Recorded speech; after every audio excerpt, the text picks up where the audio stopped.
This franchise has always been about players, it's always been about basketball, and it's about anything we can do to help the player become the best they can be. This is really a huge example and an opportunity to show the rest of the league and the world and that's involved in women's sports what it takes to be a high-level athlete. It's an unbelievable day for the Indiana Fever, another step for our franchise, again, to make this the best franchise in the world. The Indiana Fever made a bold $78 million investment, but that's not today's biggest story. While their new facility impresses, a major free agency move is stealing the spotlight. Fever announced that they're going to open a new practice facility coming up before the 2027 season, but they're going to get their own facility now. And they showed the mock-ups online, and it's as you would expect, right? It's going to be state-of-the-art. It's going to be all. Caitlin Clark and the Fever are adding a new star. With a top-tier training center and a major free agent signing, Indiana's making big moves. Stay tuned. Of Pacer Sports Entertainment, I couldn't be more excited for both our men's and our women's teams to have their own standalone practice facilities. I think it's expanding our campus in a great way. It's providing them everything they need to have the best performance that they can on the court. And I think it's absolutely the right time to do. The Indiana Fever just unveiled a massive 108,000 square foot, $78 million facility, nearly double the size of any WNBA counterpart. It even surpasses some NBA arenas. The Fever are making a bold statement. And conditioning equipment. Obviously, we'll have 2 full-size courts. It'll be available 24/7 for them to come and utilize it, but also just the best in recovery, the best in mental health, places for them to be able to also record content, podcasts, and other things that they may have to go off-site and waste time doing things like that. So they can really maximize their time spent focusing on their performance and not on other. Inside are 2 full courts, recovery rooms, saunas, mental health resources, a kitchen, podcast studio, and even a nail salon. The Fever prioritize their players on and off the court. For this new training center is really to provide a first-in-class training center that is designed exclusively for women athletes. And I think that's important to note because it's not just a gym, it's a holistic approach to how women athletes train, recover, rehab. This is going to be the best in class when it comes to a women's professional training facility, and not just the day that it opens.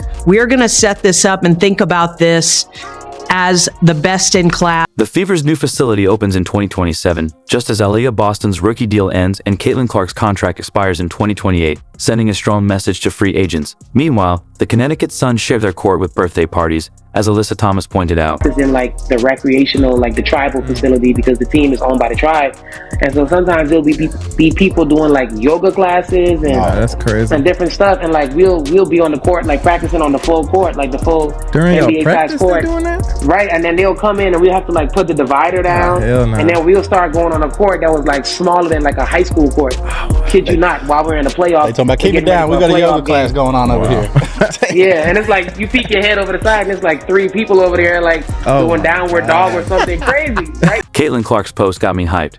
Aaliyah Boston's using it to recruit, highlighting Indiana's player support. Lisa Leslie praised the moves, saying, "This is what investing in women looks like. Legends know best." Indianapolis becoming the epicenter of women's sports, having professional women's sports teams and having dedicated training facilities for them is really a key piece of putting that. Caitlin Clark's post got me pumped this Thursday. Aaliyah Boston's using it to recruit, highlighting Indiana's support for players. Lisa Leslie praised it, saying, "This is what investing in women looks like. Legends know." We got the news that we expected to hear all along for Kelsey Mitchell.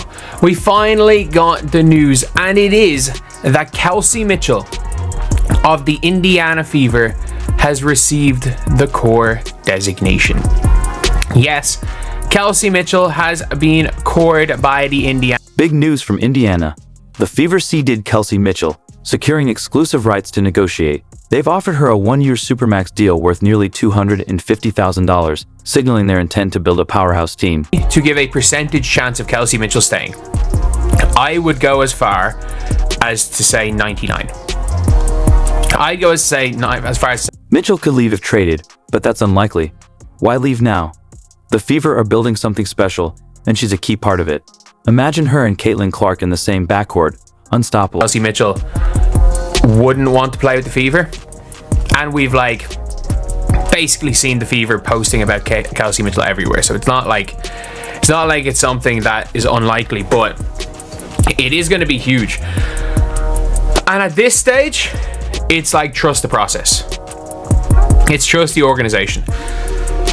Because look, this organization has proven that they're willing to put the money back. Mitchell averaged 19.3 points last season, excelling alongside Clark and Boston. With both on the court, defenses will struggle. The Fever have 9 players signed for 2025 and $650,000 in cap space, allowing them to keep Mitchell and add another key player. And there's no way that and there's no agent in the world that would tell Kelsey Mitchell not to sign with Indiana. To be honest, there is no agent in the world that will tell any player not to sign. What team should Kelsey Mitchell play for if she's, like, in reality? The answer is the Indiana Fever. Like, there's no basketball, there's no genuine basketball reason for her to play for anyone else. Is there even a non-basketball reason for her to play for the Fever? There's no, like, maybe if we're talking about like non-basketball reasons, like personal reasons maybe, but like off the court reasons there's none either. So top free agents in this year. So I mean, do you have any ideas of what you might prioritize, or do you plan to stay in Dallas next season? Yeah, I mean, I've already communicated with Dallas how grateful I am because they've made this a home for me for the past years, and I'm working with them together and finding a next home for me because I will